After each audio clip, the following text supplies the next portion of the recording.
Well, welcome everybody to today's show. My very special guest is Dr. Lindsay Adrian. Welcome, Lindsay. Hello. So Adrian is a naturopathic physician in Port Moody BC, and we were both at one point colleagues working in Fort Langley. But now she's moved on and she's working in Port Moody, and she's got a practice in oncology within the naturopathic world, and also an interest in complex chronic diseases, of which chronic pain is very much a part of our practice. So today we're going to have a wee chat about that. But first, let's go back in time. You were just telling me you were from Saskatchewan, but grew up in Calgary. So tell us a little bit about yourself and what led you onto this world of naturopathic medicine. Wow, thank you. So I was very fortunate to actually discover an interest in naturopathic medicine pretty early. I was one of those nerdy kids, probably like yourself, that always knew I wanted to be a doctor and was always interested in medicine. And I realized really early that the type of medicine that I wanted to practice was a little more holistic, a little more integrative. And so a school project led me to learning about naturopathic medicine and the principles that guide naturopathic medicine. And it just resonated. And so I knew I had to take some science courses as a prerequisite to get into naturopathic medical school. So I chose to do my degree at the University of Calgary in chemistry, because why not? I was good at it and I liked it. And then from there, just out here to the West Coast to the Boucher Institute of Naturopathic Medicine, which is one of 2 accredited schools for naturopathic medicine in Canada. Mm-hmm. Mm-hmm. And that brings us here. I suppose after that, I did a 1-year residency in general medicine, followed by a fellowship. I worked on an oncology fellowship for 6 years after that, through the American Board for Naturopathic Oncology. So, yeah. Excellent. Okay, so let's dive into this world of pain. Mm-hmm. What are you finding in the world of pain with your patients that are common themes that our audience could maybe relate to? You know, I think one of the things that is poorly understood, that is such an important part of dealing with pain, is that pain is much, much greater than just these neural signals that are firing. And so I think that that's probably the area of pain that I work most strongly and most commonly in, and absolutely transcends both cancer pain and this complex chronic disease kind of model of pain that people are experiencing. So what I mean by that is that pain is an experience that's felt in our neuropeptides, and so all of our neurotransmitters, as well as our hormones.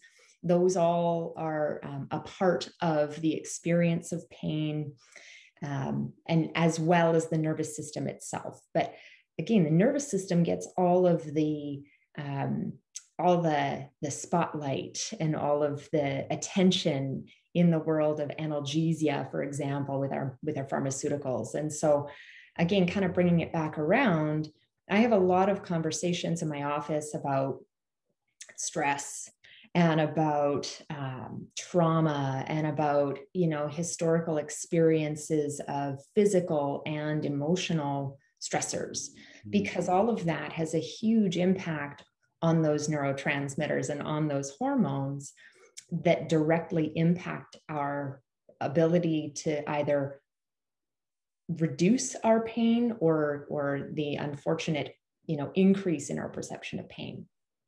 So let's go back in time. I'm sure there are people listening to this today that can resonate with this, that, pain is more than a nerve not going right and chemicals and hormones in the body. Mm-hmm. We're humans, and we've got a body, with a mind, with a spirit, and with a past, mm-hmm. And our past even goes beyond our life, because multi-generational traumas can happen and bring that through the DNA programming into us, mm-hmm. through the fetal life before we're even born. And, and then we find as youths, we have got troubles and struggles. And as we grow up, it takes a long time to mature as we were talking before the live today, about how long it takes for us to become mentally and emotionally mature to process this stuff. So let's go back in time and let's talk about, as a child, as a youth, and what that, how does it lead to pain as an adult? Like, okay, you're a youth and we grow up, and what is that all about? Can you explain it? Absolutely. So what we're dealing with is sort of probably two main, we'll call them genetic influences. So we've got the prior generational trauma, or the intergenerational trauma that you mentioned. And of course, that gives our hypothalamic pituitary axis, or this HPA axis. And the way that axis functions, there's these epigenetic changes that are turned on or turned off based on our ancestors' experiences, whether that was a famine experience or a trauma experience. And that carries through. I think they've documented now up to 7 generations. And who knows beyond that, but what we've certainly seen is that it can continue for up to 7 generations.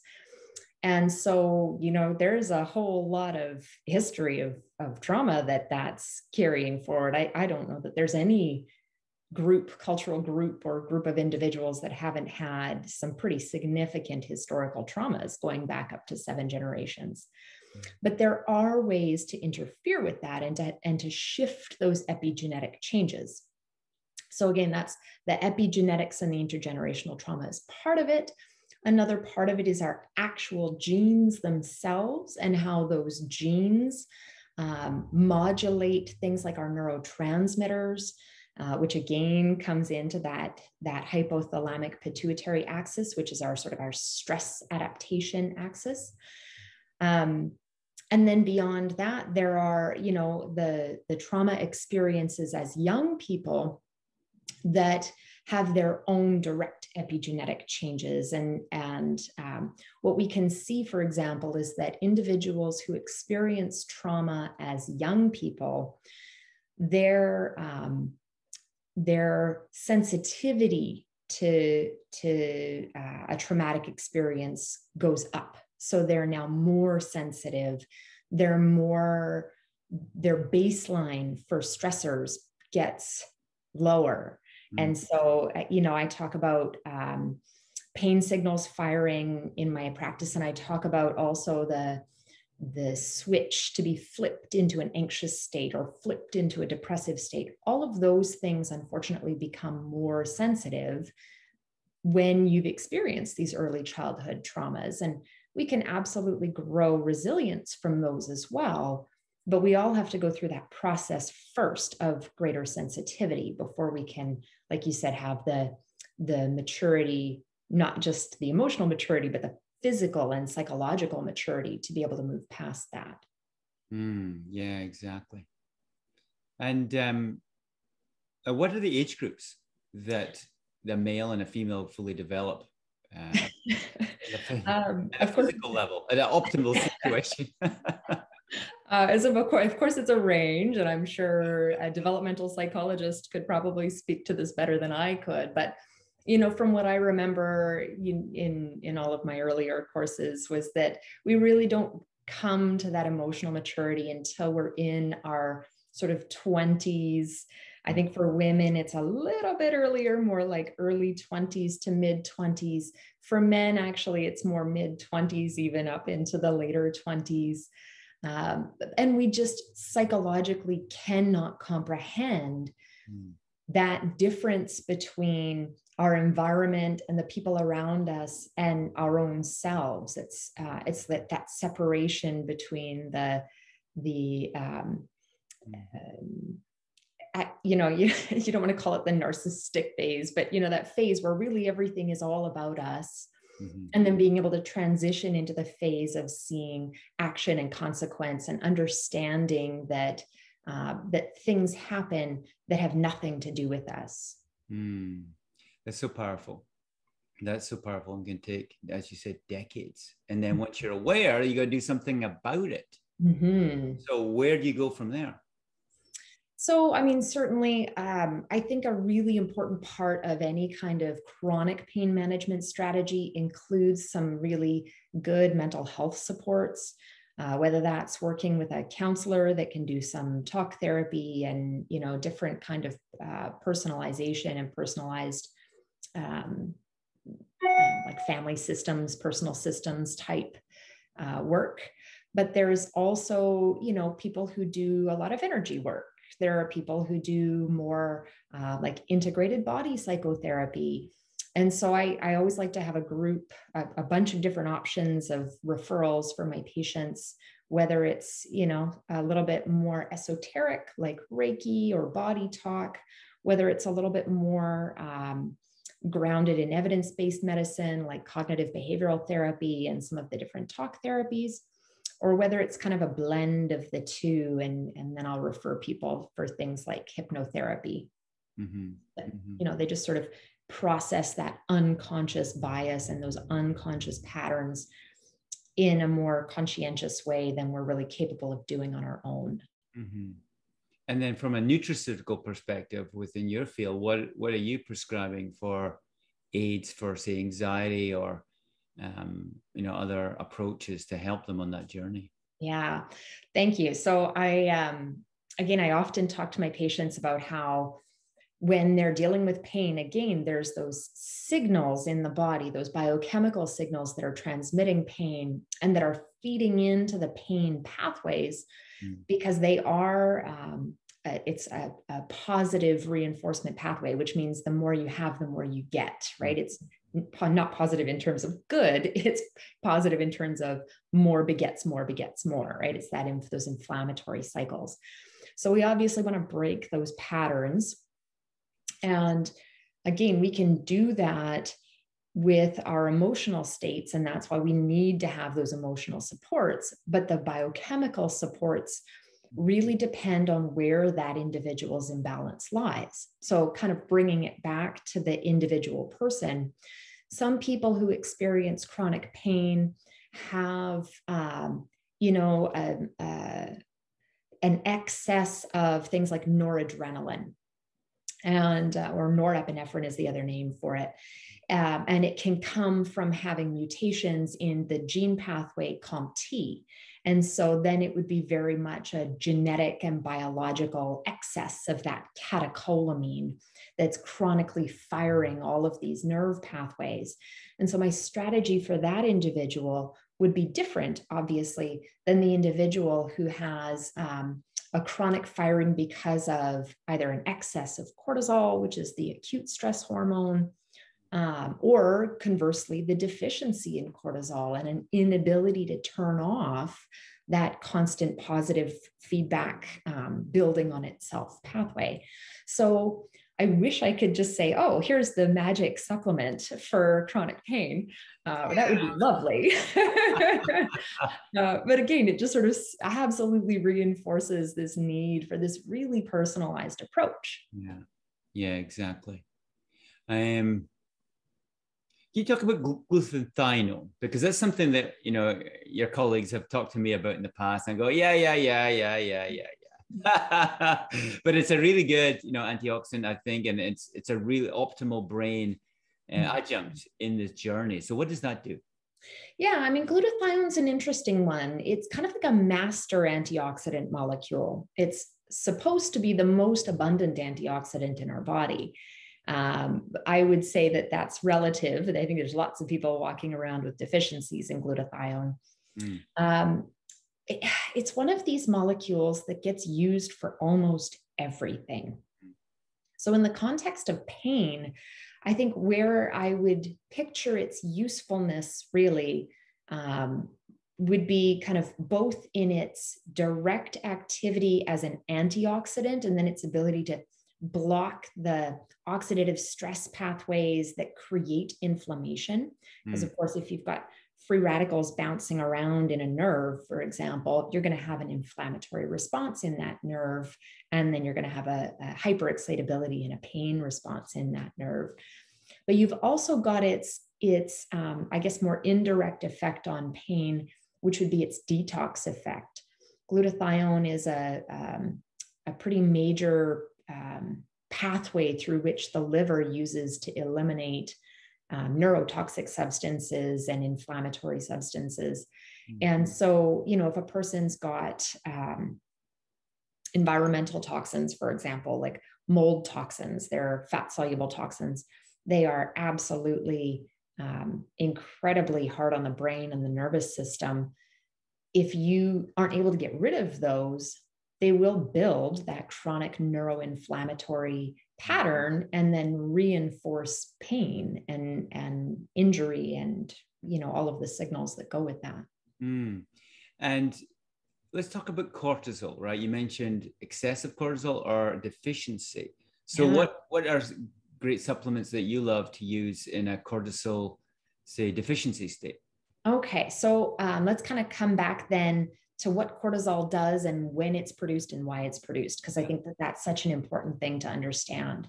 So cortisol is this beautiful biphasic hormone. It's just incredible. But like so many of our hormones, we have to have just the right amount. Too much for too long will really hurt us, and not enough for a very long time will also really hurt us. And so, you know, cortisol is subject to our circadian rhythms, which is also a really important part of pain and chronic pain. Because when we have chronic pain, all of our biorhythms are often really affected. So sleep, wakefulness, eating, both the sensation of hunger and the sensation of satiety, all of these biorhythms in our body are often affected by that chronic pain experience. And so cortisol is a pretty major regulator of all of those biorhythms. I would say cortisol on the one end and melatonin on the other. And so I usually kind of modulate them together. So what we should have is nice high cortisol in the morning within, of course, the sort of normal parameter for us, but high cortisol in the morning.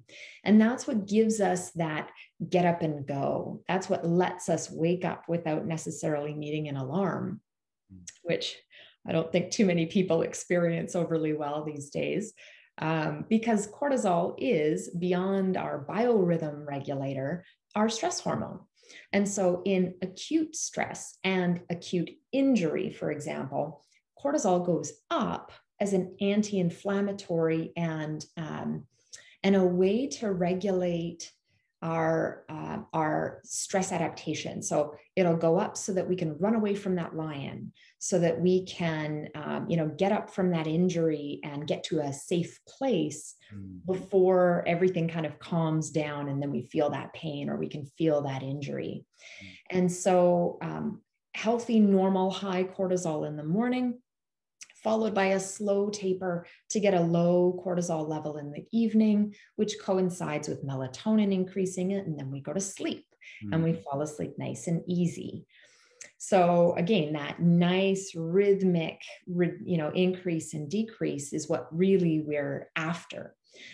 When a person is experiencing chronic pain, that's stressful. It's stressful on the system. And so you'll have high cortisol in the beginning in that acute injury, followed often by all of the resources that our body uses to make that cortisol being depleted. So again, this is over long periods of time.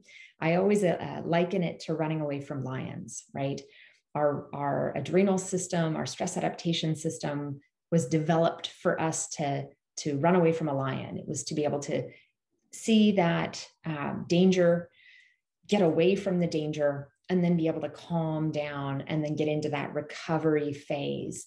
And so that's very, it parallels really well what we should experience with an injury. We should experience an acute phase reaction that allows our body to protect us from that acute injury. And then that acute response should transition nice and smoothly into a recovery response where everything gets calmed down, right? The inflammatory process that protected us from pathogens and protected us from bleeding out and protected us from all of the bad things that could go wrong with that injury, those are supposed to turn off after a time. And our body is supposed to get the all clear signal where it transitions into just recovery and repair and normalization of those tissues. So this is a circuitous route back to cortisol and back to managing cortisol, but you can see that it's more complicated than just up or down. Exactly. This is your host, Wayne Phimister. Thanks for enjoying the show today. Today, I'm advertising my Healing Chronic Pain course. Now, it covers the new science of how your brain can heal pain. It covers the heart-brain connection as well as the gut-brain connection. Also, I dive into inflammation, how you can heal that, and optimize movement as you move towards a new reality in your body. So check it out on the link below. Enjoy the show. So in this chronic pain state, that's like an ongoing stressor, chronic stress, chronic cortisol, right? And then, after time that we can burn out of it.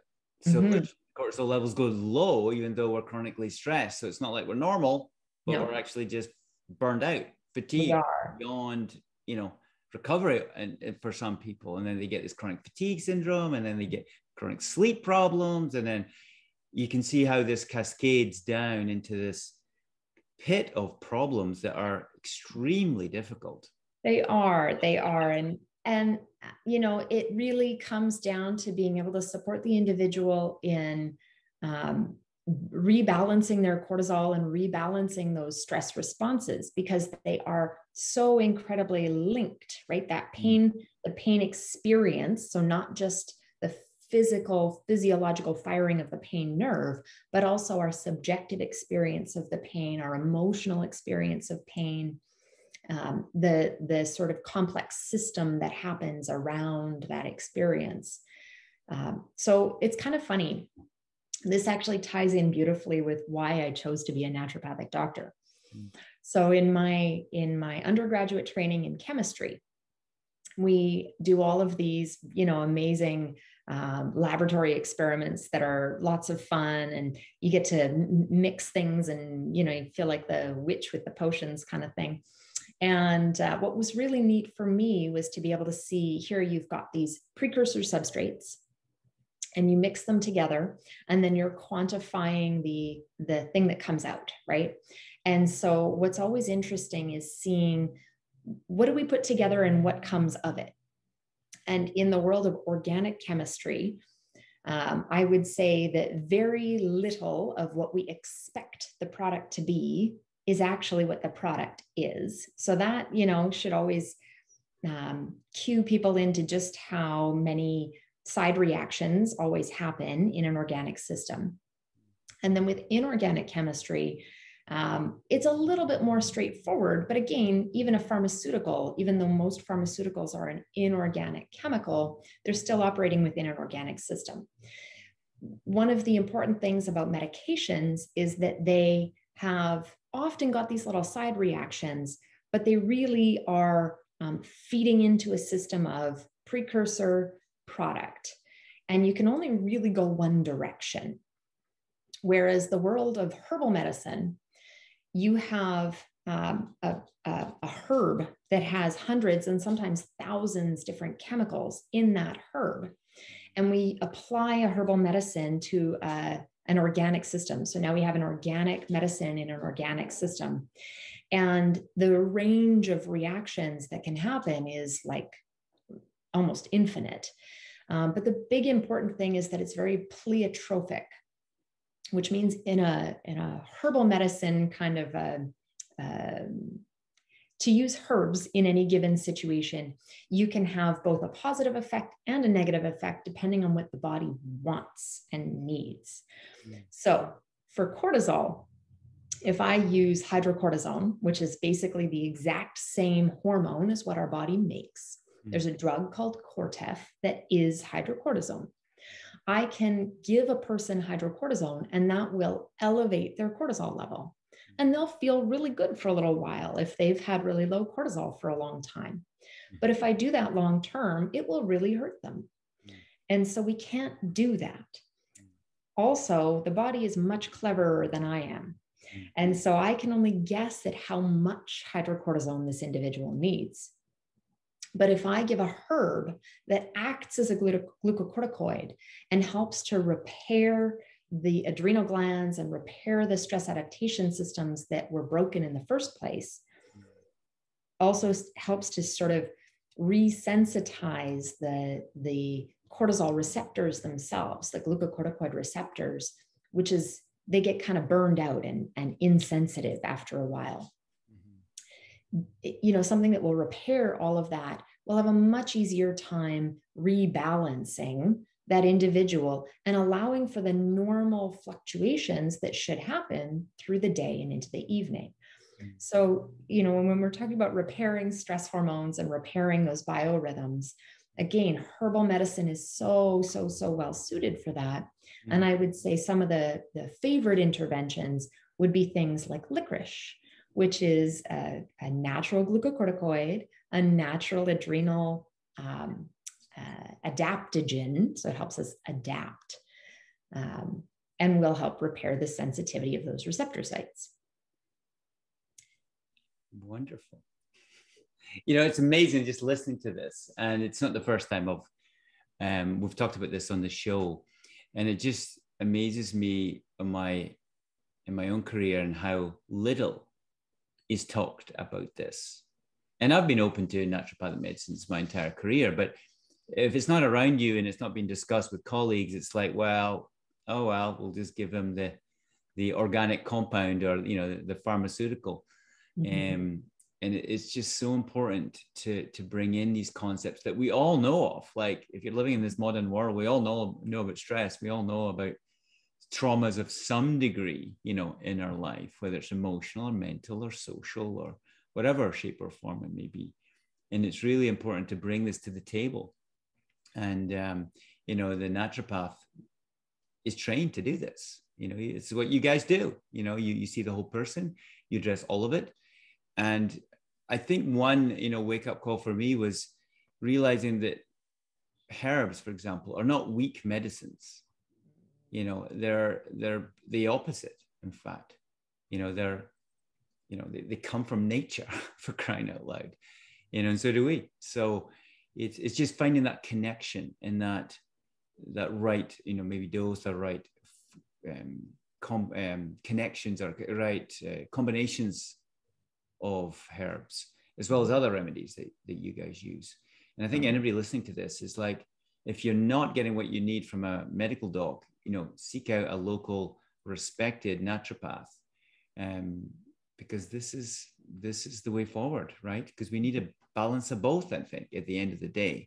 Absolutely. All got something to share and to help. But if you're not getting answers, you got to look outside the box. Just like what, you know, how you've went down this path. Okay, so any other comments on this subject? Yeah, I mean, I feel like you and I could talk about this for hours and hours because it's really quite a complicated topic, really. But at the end of the day, you know, I think the most important thing for any individual walking this path is that there is no one right way. And you truly need an approach that is individualized and sort of tailored to you uniquely. Because again, like we've talked about, there are generational factors, there are genetic factors, there are neurohormonal, immunological factors that will all impact the formation of pain, the continuation of pain, and the cessation of pain. So just make sure you really talk to somebody who kind of understands the interconnectivity of all of these things, and then you'll find your way through. Exactly. Okay, to tell us about your clinic, where is it and how can people get a hold of you? I'm in Port Moody, BC, which is a suburb of Vancouver. The clinic is called Port Moody Health, and the website is just www.portmoodyhealth.com. Oh, goodness. And really just connecting with me through there is likely the best way to get a hold of me. Yeah, there's abundance of information on the website as well. There's lots of different tools we use. And to speak to what you just mentioned earlier, I think that it is about using all of the most appropriate tools. Doesn't matter which discipline, it's about what tools does each individual person need. Mm-hmm. Great. Well, Lindsay, it's been great to see you again. It's been a few years, but great to talk about this. We did say we would do this when I met you. So here we are, 2 years later. So no, thanks so much. Wish you all the best, and yeah, keep doing what you're doing. Thank you very much. Have a great day. Bye-bye.